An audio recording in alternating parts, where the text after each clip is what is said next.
समय बुद्ध पर चुक नहीं गया है। परमात्मा की यात्रा जारी। परमात्मा किसी तीर्थंकर, किसी पैगंबर पर समाप्त नहीं हो गया है। फूल खिलते रहेंगे, नई सुगंध बिखरती रहेगी, लेकिन तुम्हारे मन लकीर के फकीर हो जाते। तुम तो बस पकड़ के बैठ जाते हो, और तुम्हारी इस पकड़ के कारण नया प्रभात जब होता है तो तुम देख ही नहीं पाते। नया बुद्ध जब आता है तो तुम पहचान ही नहीं पाते। तुम तो पुराने बुद्ध की प्रतिमा से ऐसे भरे होते हो कि नए बुद्ध की प्रतिमा तुम्हारी समझ में नहीं आती। तुम तो पुराने ही बुद्ध को बार बार देखना चाहते हो। तुम ऐसे दकियानूस हो कि तुम चाहोगे कि बस बुद्ध उसी के तरह जैसे आए वही के वही आते रहे। जरा सोचो तो ये दुनिया कितनी ऊप से न भर गई होती अगर यहां बस एक ही तरह के बुद्ध पुरुष आते रहते। बस समझ लो कि बुद्ध ही, गौतम बुद्ध बार बार आते रहते। ये दुनिया कितनी ऊप से न भर गई होती। ये दुनिया बड़ी सुंदर है। कभी कृष्ण आते हैं तो बुद्ध से कृष्ण का क्या लेना देना। कभी कृष्ण को किसी वृक्ष के नीचे ध्यान करते देखा है? कोई प्रतिमा है कृष्ण की कि वृक्ष के नीचे सिद्धासन में बैठे हो? हां, नाचते जरूर देखा है। पूरे चांद की रात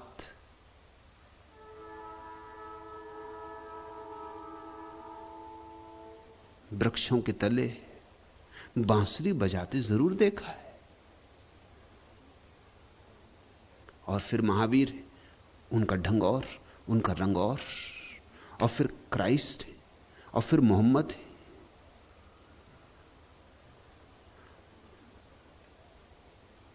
फिर मंसूर है, मूसा है, जरथुस है, लाओसु है, च्वांगतसु है, कबीर है, नानक है, सरहप्पा है।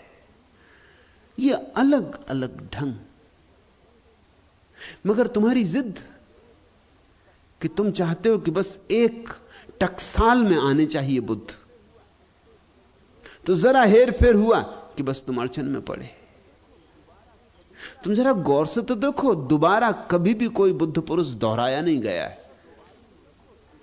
गौतम बुद्ध 2 बार नहीं होते, बस 1 बार। और न जीसस 2 बार होते हैं, बस 1 बार।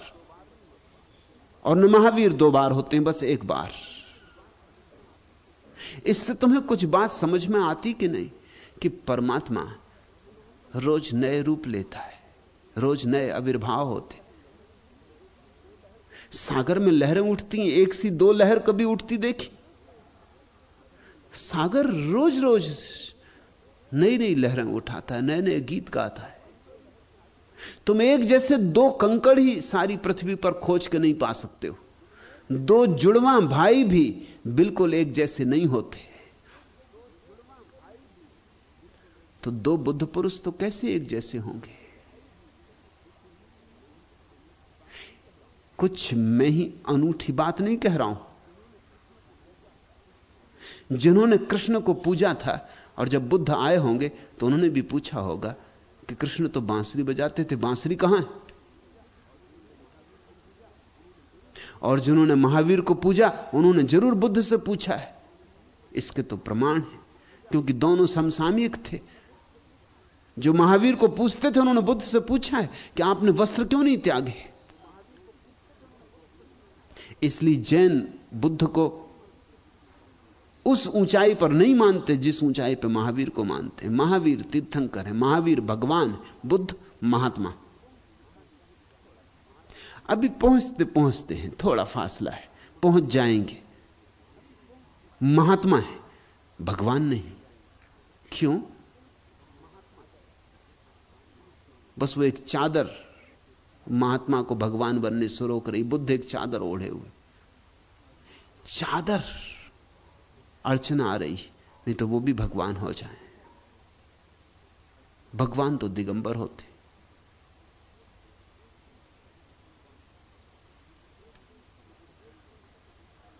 और ये सदा होता रहा।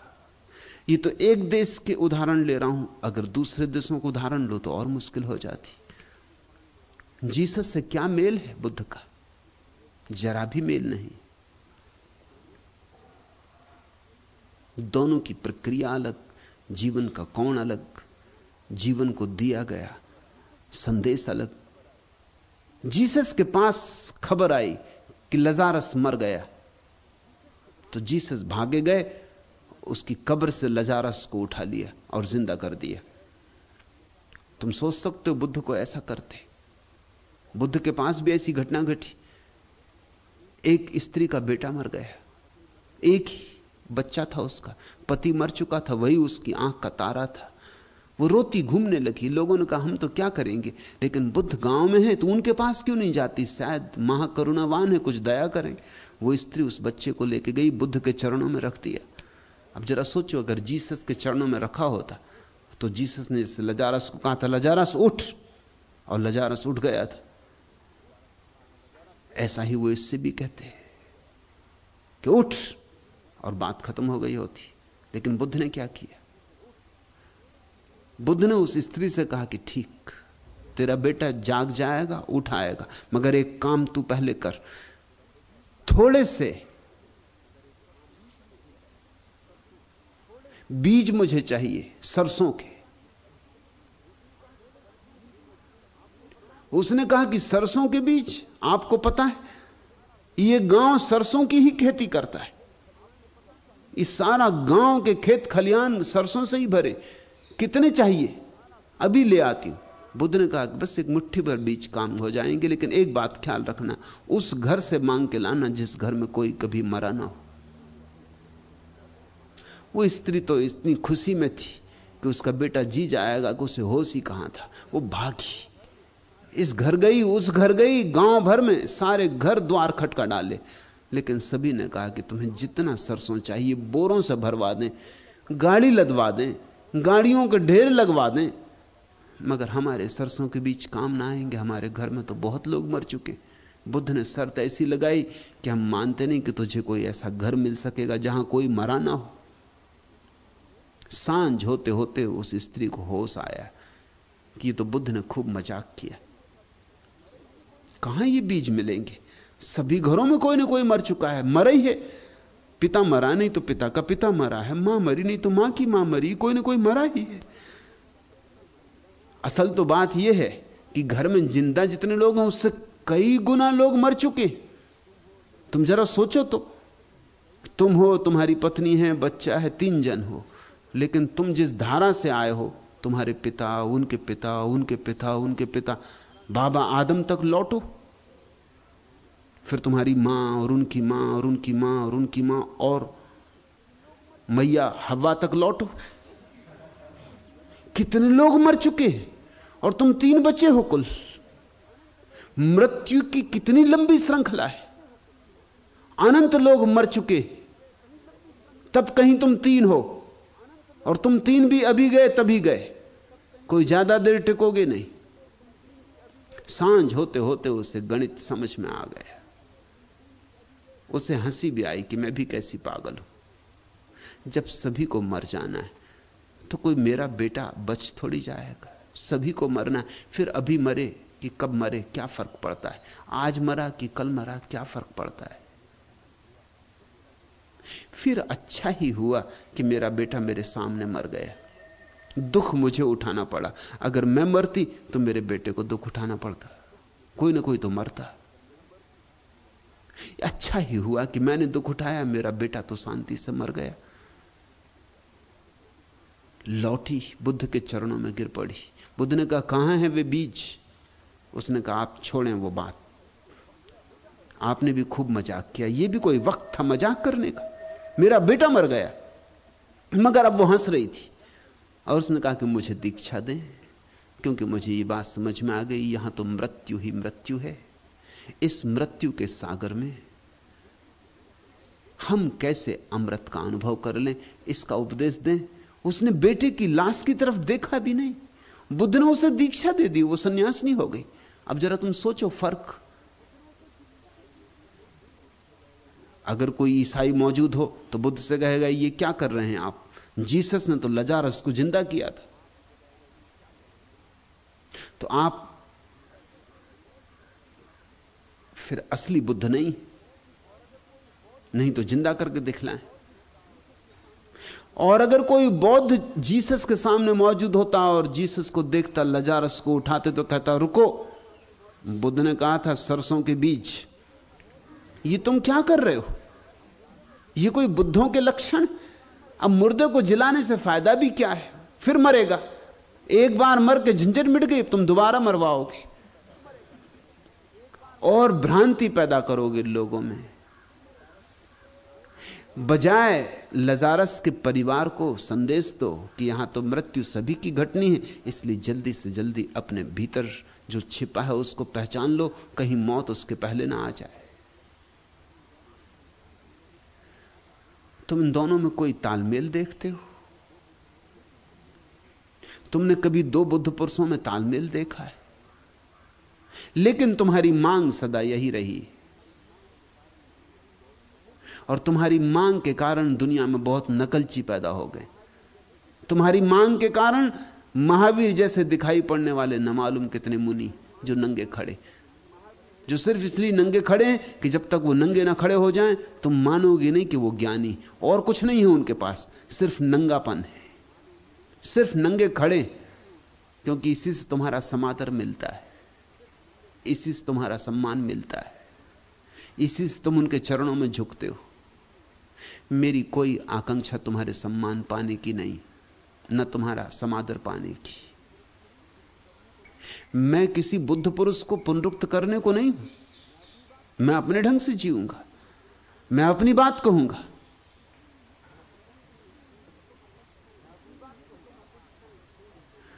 इसलिए ये तो तुम अपेक्षाएं छोड़ ही दो। ये बार बार नाम मेरे सामने मत उठाया करो कि बुद्ध, महावीर और ऋषि मुनि। तुम मुझे उबाय दे रहे हो बार बार बुद्ध पुरुष और ऋषि मुनियों के नाम उठा उठा के। उनका वो जाने, कहीं तुम्हारा उनसे मिलना हो जाए तो उनसे पूछ लेना कि आप सामूहिक मनोचिकित्सा क्यों नहीं करते। मैं अपने ढंग से जीऊंगा, मैं अपनी कोटि स्वयं हूं, मैं किसी की पुनरुक्ति नहीं और न मुझे रस है। फिर समय बदल रहा है, रोज समय बदलता है। जो उस दिन की जरूरत थी वो बुद्ध ने किया होगा, जो आज की जरूरत है वो मैं करूंगा।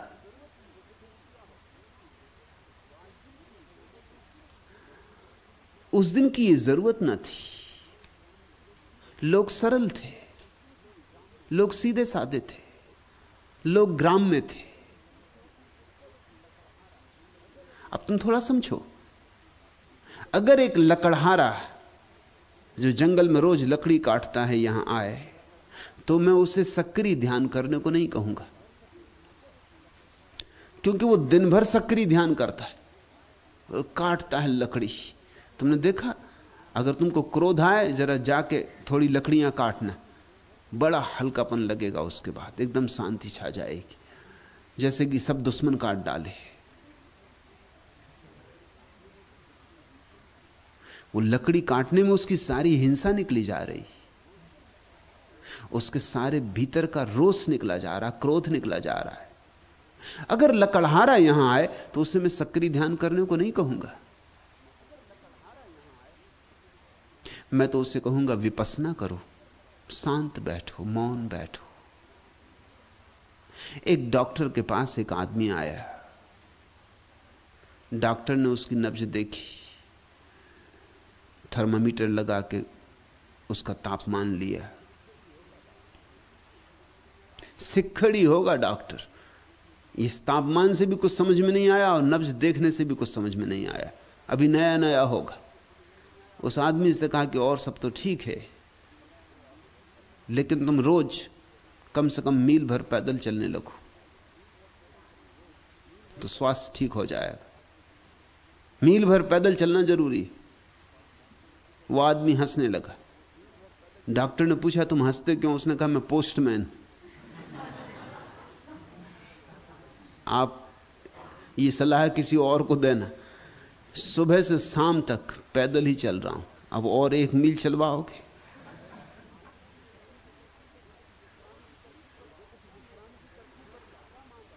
मुझे कुछ विश्राम की तरकीब बतलाओ, मैं थका मांदा हूं।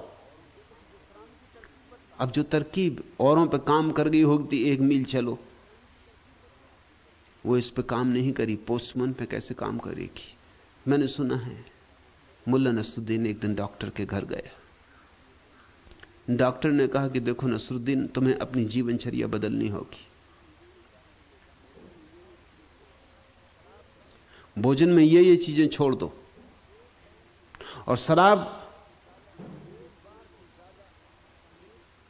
1 बार से ज्यादा सप्ताह में नहीं पीना, और सिगरेट बस 2 सिगरेट रोज, इससे ज्यादा नहीं। नसरुद्दीन 3 सप्ताह के बाद आया, जैसा कि डॉक्टर ने कहा था आना। उसकी हालत और भी खराब थी। पहले तो खुद ही चलता हुआ आया था, अब उसके दोनों बेटे उसको हाथ का सहारा देकर लाए।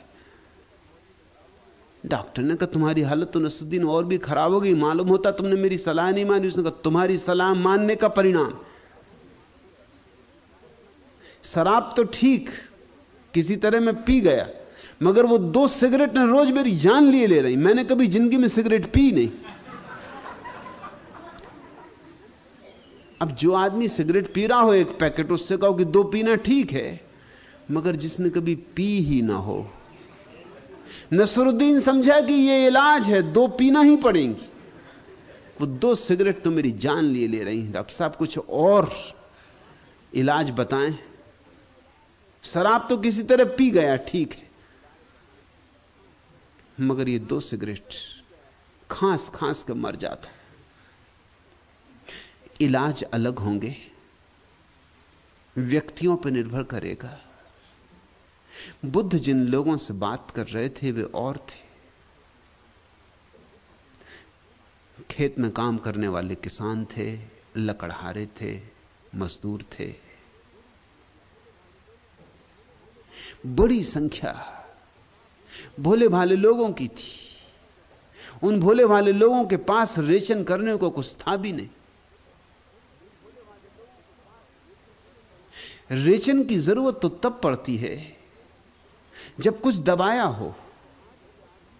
मनोचिकित्सा की जरूरत तो आज के आदमी को है, क्योंकि आज का आदमी इतना दबाए बैठा है, इतना सुसंस्कृत हो गया है। उसकी संस्कृति इतनी उसकी छाती पर पत्थर की तरह पड़ गई कि उसको हटाना जरूरी है। रेचन की आवश्यकता है। ज्यादा आदमी ने भोजन कर लिया है, उसका भोजन उसके शरीर से बाहर फेंक देने की जरूरत है, क्योंकि ज्यादा भोजन जहर बना जा रहा है। मनुष्य जितना सुसंस्कृत हो गया उतनी मुश्किल हो गई। अब तुम समझो थोड़ा, तुम्हारा शरीर बना था कि दिन में कम से कम 15-20 मील चल सको, कि 10-50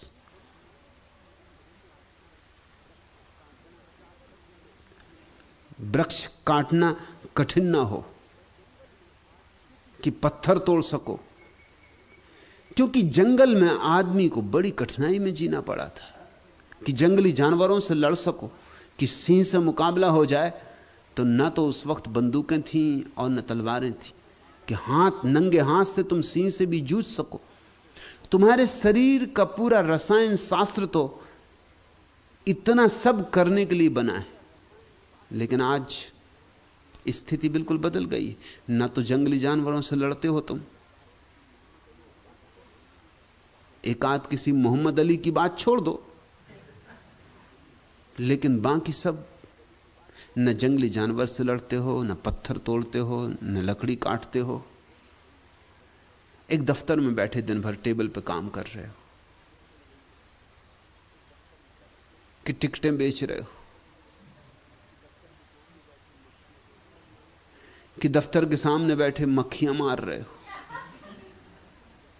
कि फाइल यहां से वहां रख रहे हो, और तुम्हारा पूरा रसायन शरीर का उतनी ऊर्जा पैदा करता है, उतना श्रम करने की क्षमता पैदा करता, वह सारी क्षमता तुम्हारे भीतर चक्कर काटने लगती, वह सारी क्षमता तुम्हारे भीतर रोग बन जाती, विष बन जाती। उसके निष्कासन की जरूरत है। मनोचिकित्सा में उसका निष्कासन होता है। फिर तुम इतने सुसंस्कृत हो गए हो कि ना तो तुम्हारी हंसी असली है, ना तुम्हारा रोना असली। कहीं कोई मर जाता है तो तुम झूठे आंसू भी गिरा देते, और कहीं हंसना पड़े तो तुम झूठी हंसी भी हंस देते हो। मुल्ला नसरुद्दीन फ्रांस गया, वहां एक फ्रेंच मित्र के घर में कोई चुटकुले सुनाने लगा। सारे फरासीसी जो भोजन पे आए थे लोटपोट होने लगे, खूब हंसने लगे। मुल्ला उनसे भी ज्यादा लोटपोट होने लगा। गृहपति ने कहा कि नसरुद्दीन, हमें यह पता ही नहीं था कि तुम फ्रेंच भाषा भी समझते हो। उसने कहा, फ्रेंच भाषा नहीं समझता, लेकिन मुझे आप लोगों पर विश्वास है कि जब आप सब हंस रहे हो तो जरूर हंसी की कोई बात होगी। मगर उनका, तुम हम सबको भी मात किए दे रहे हो, हम तो हंसी रहे हैं, तुम लोटपोट कर रहे हो। उनका, जब हंसी रहे तो फिर कंजूसी क्या करनी। और भरोसा मुझे पक्का है कि जरूर कोई बात ऐसी हो ही रही होगी, मगर यह हंसना तो झूठा होगा। भरोसे से हंस रहे हो कि जरूर व्यंग्य की कोई बात कही गई होगी। तुम्हारी हंसी झूठ, तुम्हारा रोना झूठ। मनोचिकित्सा में तुम्हारे सत्य उभारे जाते, तुम्हारी प्रामाणिकता को तुम्हारे धरातल पर लाया जाता है। और तुम्हारे चित्त में इतने तनाव है कि तुम्हारा चित्त गुत्थी हो गया है। ऐसे तनाव बुद्ध जिन लोगों से बात कर रहे थे उनके चित्तों में नहीं थे। मैं 20वीं सदी के आदमी के साथ बात कर रहा हूं। मुझे 20वीं सदी के ढंग की बात करनी होगी, नहीं तो मैं तिथि बाह्य मालूम होऊंगा, मेरा कोई अर्थ नहीं होगा। इसलिए तुम्हारे पंडित पुरोहित बिल्कुल ही व्यर्थ हैं, क्योंकि वे बात दोहरा रहे हैं, अभी भी बैठे हैं कृष्ण की गीता लिए। मैं भी गीता पर बोलता हूं, लेकिन तुम ध्यान रखना, बोलता वही हूं मैं जो मुझे बोलना है। कृष्ण तो बस बहाना है। अब सरहप्पा पे बोल रहा हूं, अगर तुम्हारा कहीं सरहप्पा से मिलना हो जाए तो सरहप्पा कहेंगे ये मैंने कहा ही नहीं। सरहप्पा ये कह भी कैसे सकते, ये मैं कह रहा हूं। सरहप्पा तो केवल एक बहाना है, एक निमित्त। प्यारे लोग हैं, इन प्यारे लोगों के नामों को मैं फिर दोहरा देना चाहता हूं ताकि भूल ना जाएं। ये बड़े प्यारे चरण चिन्ह हैं, ये मिट ना जाएं, पुछ ना जाएं, कोई इनकी याद दिलाता रहे। मगर जो मैं कह रहा हूं वह तो मैं ही कह रहा हूं। सरहप्पा के कंधे पर बंदूक रख के, लेकिन बंदूक में ही चला रहा हूं।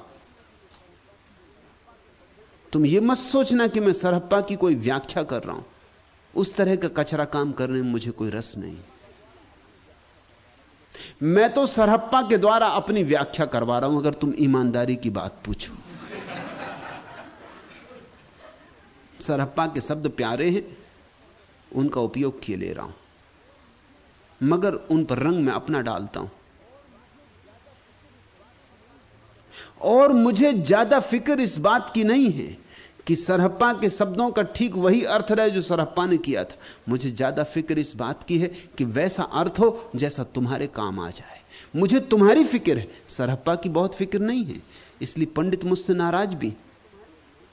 कबीर पंथ के जो प्रथम सबसे बड़े महंत हैं, उनका कुछ दिन पहले पत्र मुझे मिला कि आप कबीर पे बोले, ये बात तो अच्छी है, मगर आपने ऐसी बातें कही हैं जो कि हम सोच ही नहीं सकते कि कबीर ने कही हो।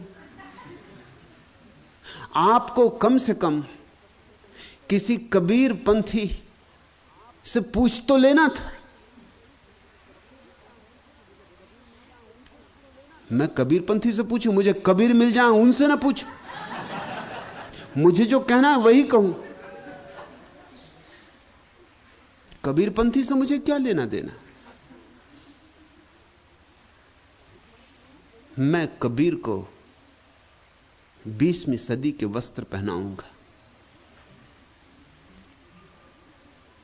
वो कहते हैं कि झीनी झीनी बीनी दी चदरिया, खूब बीनी तुमने, अब पोलिएस्टर पहनो। अब चदरिया वगैरह बीनने की जरूरत नहीं, वो मिल में बिनी जा रही। और अगर तुम अपनी चदरिया को साधारण हाथ से कती चदरिया को ज्यों का त्यों रख गए, तो पोलिएस्टर को ज्यों का त्यों रख जाना और भी आसान होगा।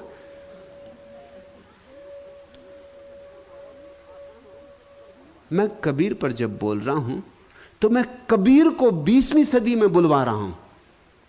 इस भेद को ठीक से समझ लेना। और तुम जब ये कहने लगते हो कि बुद्ध ने ऐसा किया, महावीर ने वैसा किया,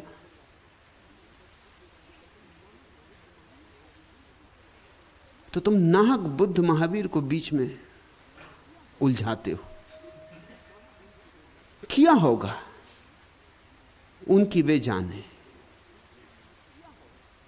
मैं वही करूंगा जो मुझे सम्यक मालूम हो रहा है।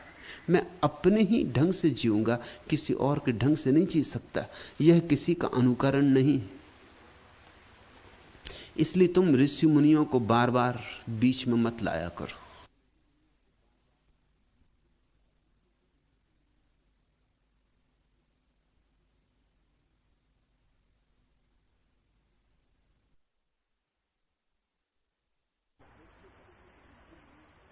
वे प्यारे थे जब थे, मगर आज के संदर्भ में उनका बहुत अर्थ नहीं रह गया है। और अगर आज भी तुम उनको खींचे जाओगे तो दुर्घटनाएं होंगी। यहां ऐसा रोज अनुभव में आता है। अभी कुछ दिन पहले एक व्यक्ति आया थाईलैंड से। वो 3 साल तक वहां थाईलैंड में बौद्ध साधना करता रहा। और उसने मुझे आके कहा कि मैं तो ऊब गया, थक गया, बुरी तरह थक गया। और वो तो सब दमन ही दमन है। यहां आपकी बातें सुनी तो मुझे समझ में आया कि मैंने 3 साल गंवाए। मैंने कहा कि इतनी जल्दी निर्णय मत लो, तुमने जो सीखा है वो काम पड़ेगा, गंवाए नहीं। सिर्फ उसके पहले कुछ और करना जरूरी था, वो उन्होंने नहीं करवाया, क्योंकि वो करवा नहीं सकते। वो तो सिर्फ लकीर के फकीर है। वो तो बुद्ध ने जो करवाया था उतना ही करवा रहे हैं। अब किसी पाश्चिमात्य को, ये व्यक्ति हालैंड से था, किसी पाश्चिमात्य को सीधा बिठाल दो सिद्धासन पर, तो 6 महीने तो उसको सिद्धासन पर बैठने में लग जाते हैं, सीखने में। पैरों में दर्द होता है क्योंकि कभी जमीन पर बैठा नहीं। अब लकीर के फकीर ये तो मान ही नहीं सकते कि कुर्सी पर बैठ के भी ध्यान हो सकता है। ये पागलपन की बात है। कुर्सी पे बैठ के ध्यान हो सकता है, कोई अड़चन नहीं। मगर 6 महीने उसके पैर ही की मालिश करवाते रहे, उसके पैर मुड़वाते रहे, जब तक पद्मासन ना लग जाए, पूर्ण पद्मासन। एक पैर ही चढ़े उतने से तो अर्ध पद्मासन होता है, जब दोनों पैर एक दूसरे के ऊपर चढ़ जाएं। अब वो किसी हालैंड के आदमी के दोनों पैर ऊपर चढ़वाना एक दूसरे के, कठिन काम तो है। वो बेचारा लेकिन सच्चा खोजी था। उसने कहा कि ठीक है, जो होगा होगा। टांग ही टूटेंगी तो टूट जाएंगी, मगर 6 महीने वो कहता है कि मुझे सिर्फ ये पद्मासन में ही लग गए। मैंने सोचा था कि पद्मासन क्या आ जाएगा, सब मिल जाएगा। फिर बैठ गए पद्मासन में, कुछ ना मिला, तो बड़ी हैरानी हुई कि 6 महीने बिल्कुल बेकार गए। फिर श्वास पर ध्यान रखवाना शुरू किया, वो भी मैंने किया, लेकिन भीतर उबाल भरा हुआ है, हजारों चीजें भरी पड़ी। और तुम श्वास पे ध्यान रखो तो वो हजारों चीजें मिट नहीं जाएंगी, वो दब जाएंगी, फिर उभर के आएंगी। मैंने उससे कहा कि तू पहले कुछ मनोचिकित्साओं में से गुजर, पहले रेचन कर डाल, तेरे भीतर जो कचरा है उसे निकाल, बाहर फेंक दे। और तूने जो भी सीखा है दोनों काम आ जाएंगे, फिक्र मत कर। पद्मासन भी काम आ जाएगा और विपස්සना श्वास पर ध्यान करना भी काम आ जाएगा, लेकिन उसके पहले कुछ जरूरी है जो करना आवश्यक है। 2000 साल में बुद्ध के पीछे जो मनुष्य के चित्त पर न मालूम कितनी धूल जम गई, उसको तो साफ करो, फिर बुद्ध की प्रक्रिया काम आ सकती। और यही हुआ। जब 8-10 मनोचिकित्सा के प्रयोगों से वो गुजर गया, उसने कहा आपने ठीक कहा था। अब जब मैं पद्मासन में बैठता हूं तो जो हल्कापन, जो शांति मुझे मिलती, वो मैंने कभी सोची ही नहीं थी। थाईलैंड में 3 साल बैठ के नहीं मिली। और अब जब मैं श्वास को देखता हूं तो बात ही बदल गई। अब कोई दमन नहीं है, अब श्वास को देखना बिल्कुल निर्भर है, फूल जैसा हल्का हो गया है। महावीर ने जो साधा, बुद्ध ने जो साधा, उसे भी तुम साध सकोगे, मगर पहले तो इन 2500 साल में जो कचरा तुम पे इकट्ठा हो गया है उसकी सफाई हो जाना जरूरी है। मनोचिकित्सा एक तरह की सफाई है, एक तरह का स्नान है।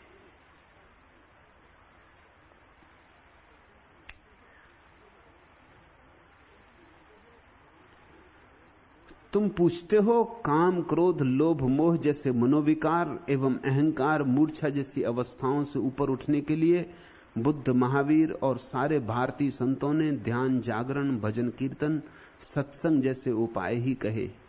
पर आप क्या जानकर भारतीय मित्रों के लिए अन्य उपायों के साथ थेरेपी ग्रुप, समूह मनोचिकित्सा जैसे नए उपाय भी जोड़ रहे हैं? कृपा करके समझाइए। पहली तो बात, मैं भारतीय नहीं, मैं सारी पृथ्वी का हूं। ये सारी पृथ्वी मेरा घर है। मैं उतना ही भारतीय हूं जितना मैं जापानी हूं, जितना मैं चीनी हूं। मैं इस पूरी पृथ्वी को एक मान के चल रहा हूं। मेरी दृष्टि में राष्ट्र समाप्त हो गए, राष्ट्रों की सीमाएं विलीन हो गई। इसलिए तुम ये भारत शब्द को बार बार उठाने की चेष्टा छोड़ दो। मेरे लिए इसका कोई मूल्य नहीं है। ये सिर्फ एक औपचारिक बात है, नक्शे की बात है। लेकिन मैं भारतीय हूं नहीं, उस अर्थ में भारतीय नहीं हूं जिस अर्थ में विवेकानंद भारतीय। उन्हें लगता है भारत कुछ खास, विशिष्ट, धर्मभूमि, पुण्य भूमि। मैं राष्ट्रवादी नहीं हूं। राष्ट्रवाद रोग है और संसार काफी तड़फ लिया है इस रोग से। अब ये राष्ट्रवाद जाना चाहिए। मैं अंतर्राष्ट्रीय हूं।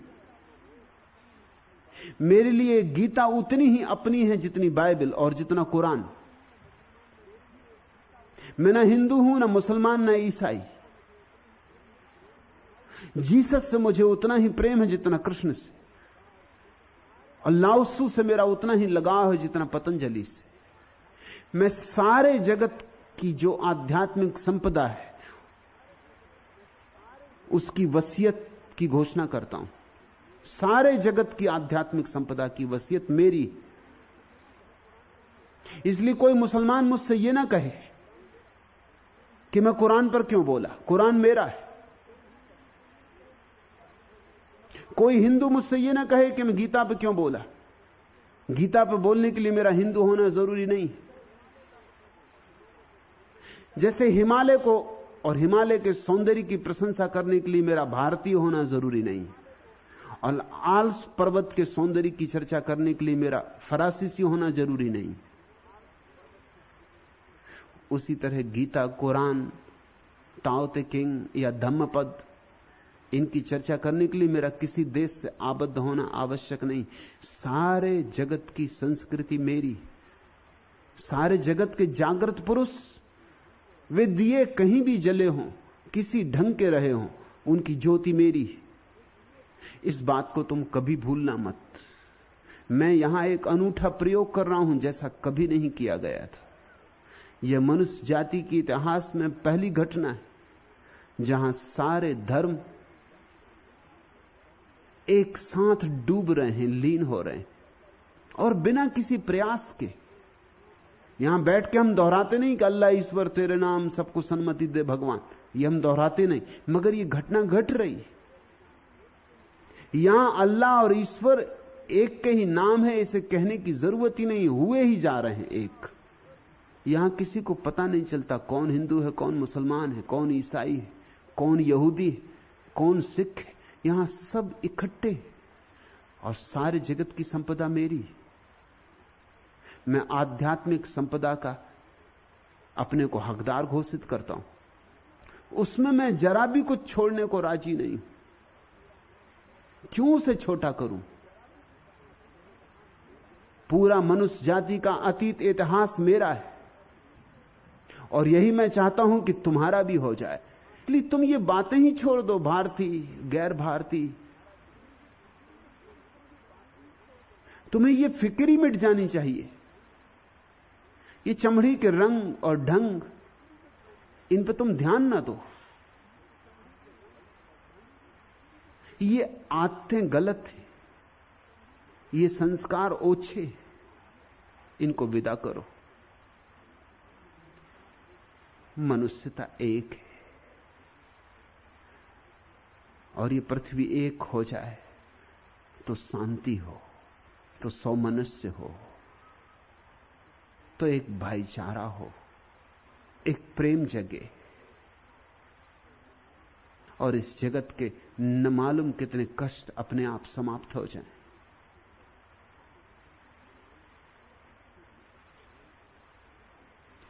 फिर यहां ध्यान, भजन कीर्तन, सत्संग सब चल रहा है, लेकिन साथ कुछ और भी चल रहा है। कुछ मुझे भी जोड़ने दोगे मनुष्य की आध्यात्मिक संपदा में या नहीं? कुछ मुझे भी उस संपदा को दान करने दोगे या नहीं?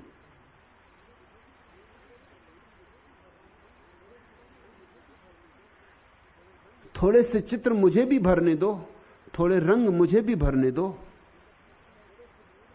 वो जो आध्यात्मिक जगत का गौशाली गीत है, उसमें एक कड़ी मेरी भी जुड़ जाने दो। और तुमसे भी मैं यही आशा करता हूं कि कुछ जोड़ के जाना। इस जगत को जैसा पाया था वैसा ही मत छोड़ देना, थोड़ा सुंदर कर जाना, थोड़ा प्रीति से भर जाना, थोड़ा प्रार्थनापूर्ण कर जाना, कुछ देकर जाना, तो ही तुम सार्थक हो। थोड़ी सुवास छोड़ जाना, तो ही तुम जिए, तो ही तुम ठीक अर्थों में जिए, अन्यथा तुम व्यर्थ जिए। आखिरी प्रश्न,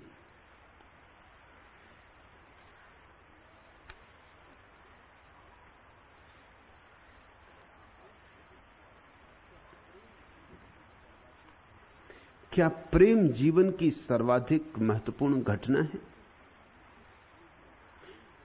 प्रेम सर्वाधिक महत्वपूर्ण है, मगर प्रेम कोई घटना नहीं। प्रेम ही जीवन है,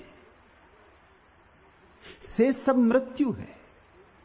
जिसने प्रेम जाना उसने जीवन जाना, जिसने प्रेम नहीं जाना उसने सिर्फ मरना जाना। उसका जीवन सिर्फ एक लंबा आत्मघात है, आहिस्ता आहिस्ता किया गया। वो रोज रोज मरता है और कुछ भी नहीं करता। प्रेम कोई घटना नहीं है जो जीवन में घटती है, प्रेम जीवन का ही दूसरा नाम है। अब जिस दिन तुम्हारे भीतर यह बोध आ जाता है कि प्रेम जीवन का दूसरा नाम है, तुम्हारे भीतर परमात्मा नाचने लगता है। फजा पैदा नहीं करती कहीं दीवाना बरसों से, नहीं उठता कोई पैगंबरे वीराना बरसों से। प्रेम खो गया है इसलिए कोई पैगंबर पैदा नहीं हो सकता। प्रेम खो गया है इसलिए कोई दीवाना ही पैदा नहीं होता। लोग बिना प्रेम के जी रहे हैं, इसलिए महावीर पैदा हो तो कैसे हो। लोग बिना प्रेम के जी रहे हैं, मंसूर पैदा हो तो कैसे हो। तू इंतजार में अपने यह मेरा हाल तो देख कि अपने हद नजर तक तड़फ रहा हूं मैं, जलाले मसरबे मंसूर। ए माज अल्लाह, किसी ने फिर न कहा आज तक खुदा हूं मैं। मंसूर क्या गया, दुनिया उदास हो गई। मंसूर क्या गया, दीवाने मर गए। जलाले मसरबे मंसूर, उस मंसूर की महिमा जितनी कहो थोड़ी है, क्योंकि हे प्रभु, किसी ने फिर न कहा आज तक खुदा हूं मैं। कितना समय हो गया, किसी ने घोषणा की थी अनल हक की, कितनी सदियां बीत गईं तब लोगों ने कहा था अहम ब्रह्मास्मि। आज इतनी सामर्थ्य नहीं रह गई, आज किसी में इतने जोर का जुनून नहीं, इतना दीवानापन नहीं। क्यों ऐसा हुआ? प्रेम मर गया है। ये तो प्रेम की प्रज्वलित अग्नि ही कह सकती है अनल हक अहम ब्रह्मास्मि। ये तो वे ही कह सकते हैं जिनके भीतर अहम बिल्कुल नहीं रहा। जिनके भीतर जरा भी अहम रह गया है वो अहम ब्रह्मास्मि नहीं कह सकते। उनकी जबान लड़खड़ा जाएगी, उनके पैर थरथरा जाएंगे, उनकी आंखों में अपराध भाव आ जाएगा।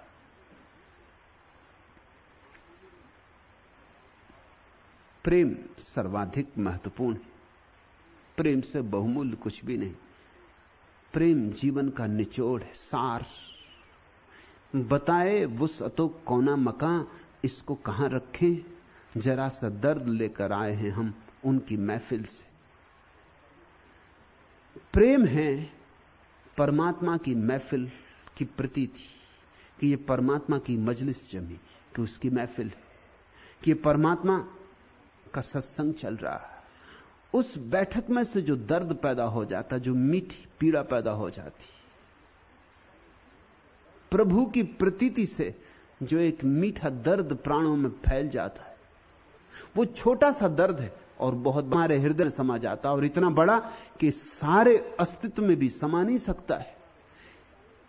इसलिए पूछा जा रहा है, बताए वुसअतो कौनो मकां, हे विस्तार, हे आकाश के विस्तार, मुझे कोई जगह बताओ, इसको कहां रखें, जरा सा दर्द लेकर आए हैं हम उनकी महफिल से। आकाश भी छोटा है उस दर्द को रखने के लिए, और हृदय भी काफी बड़ा है। ऐसा अद्भुत वह दर्द है प्रेम का, जो के इश्क दुनिया में ना हिम्मत आजमा होता, यह सारा कारवान जिंदगी गाफिल पड़ा होता। ये तो सिर्फ प्रेमी थे कि उन्होंने पुकार दे दी, नहीं तो जो थोड़ा सा जागरण दिखाई पड़ता है वो कुछ पागल प्रेमियों की गीतों के कारण, कुछ पागलों ने हिम्मत की। जो के इश्क दुनिया में ना हिम्मत आजमा होता, वो तो प्रेम है जो कि हिम्मत आजमाता है, जो कि दुस्साहस करता है। यह सारा कारवान जिंदगी गाफिल पड़ा होता, ये जिंदगी का यात्री दल, ये कारवां बिल्कुल मूर्छित पड़ा होता। तुम में जो थोड़ी सी जान है, तुम्हारी आंखों में जो थोड़ी सी चमक है, वो इस जगत में हुए थोड़े से प्रेमियों का दान है। उन थोड़े से प्रेमियों ने तुम्हारी आंख में चमक दे दी और तुम्हारे प्राणों में थोड़ी सी ज्योति जला दी है। लफ्जों के परिस्तार, खबर ही तुझे क्या है, जब दिल से लगी हो तो खामोशी भी दुआ है। और प्रेमी जानता है कि प्रेम कोई शब्दों की बात नहीं, फिर तो चुप्पी भी पर्याप्त है। दीवाने की तहकीर से, दीवाने को तहकीर से क्यों देख रहा है, दीवाना मोहब्बत की खुदाई का खुदा है। वो जो प्रेम का जगत है, उस प्रेम के जगत में प्रेम का दीवाना ही परमात्मा है। चलते हुए दो काबा, फिरते हुए दो मंदिर, चमकी तेरे कदमों पर तकदीर जबी साईं, प्रेम से भर गया है। तो उसके दो पैर नहीं हैं, चलते हुए दो काबा, फिरते हुए दो मंदिर, चमकी तेरे कदमों पर तकदीर जबी साईं।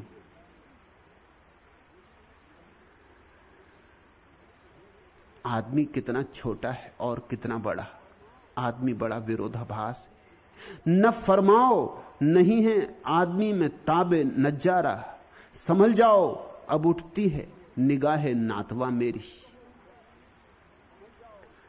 मत कहो कि आदमी में परमात्मा को देखने की क्षमता नहीं। न फरमाओ नहीं है आदमी में ताबे नजारा, मत समझ जाओ अब उठती है निगाहे नातवा मेरी। मेरी निर्बल आंख तुम्हें देखने को उठती, अब समझ जाओ। ये बड़ा विरोधाभासी वक्तव्य है। आदमी की छोटी सी आंख है मगर परमात्मा को समा लेती, इतनी बड़ी है। आदमी बिल्कुल निर्बल है मगर उसकी निर्बलता ही उसका बल है। निर्बल के बलराम, समझ जाओ अब उठती है निगाहे नातवा मेरी। प्रेमी कहता है परमात्मा से कि समझ जाओ अब मेरी कमजोर नजर उठती है, मैं दूर तक देख नहीं सकता, लेकिन अब मेरी नजर उठती है और मैं तुम्हें देख के रहूंगा। ये मेरी छोटी है नजर, मेरे हाथ बड़े छोटे हैं मगर तुम्हें छू के रहूंगा। ये मेरे हाथ बड़े छोटे हैं मगर तुम्हें आलिंगन में बांध के रहूंगा। दिल और तूफान गम घबरा के मैं तो मर चुका होता, मगर एक सहारा है कि तुम मौजूद हो दिल में। आदमी छोटा है आदमी की तरह, लेकिन दिल में जो परमात्मा मौजूद उसकी पहचान आ जाए तो आदमी से बड़ा फिर क्या है। और प्रेमी जमीन पे जीता है लेकिन आकाश को देखता है। जिंदगी जीता है मगर जिंदगी के पार खोज उसकी जारी रहती।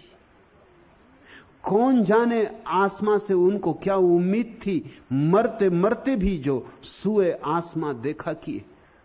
आकाश अटकी रहती, रहता जमीन पर और जमीन छूता भी नहीं। आकाश से उसका लगाव है, विराट से उसके संबंध है। उसकी भांवर पड़ गई विराट से। प्रेम से बड़ा कुछ भी नहीं, क्योंकि प्रेम में न केवल प्रेमी समा जाता है, प्रीतम भी समा जाता है। प्रेम में परमात्मा समा जाता है। प्रेम से बड़ा कुछ भी नहीं। प्रेम को महिमा दो और प्रेम को जगाओ। बीज तुम्हारे भीतर से बीज वृक्ष बन सकता है। थोड़ी हिम्मत करो, चुनौती स्वीकार करो। न फरमाओ नहीं है आदमी में ताबे न जा रहा, समझ जाओ अब उठती है निगाहे नाथवा मेरी। आज इतना है।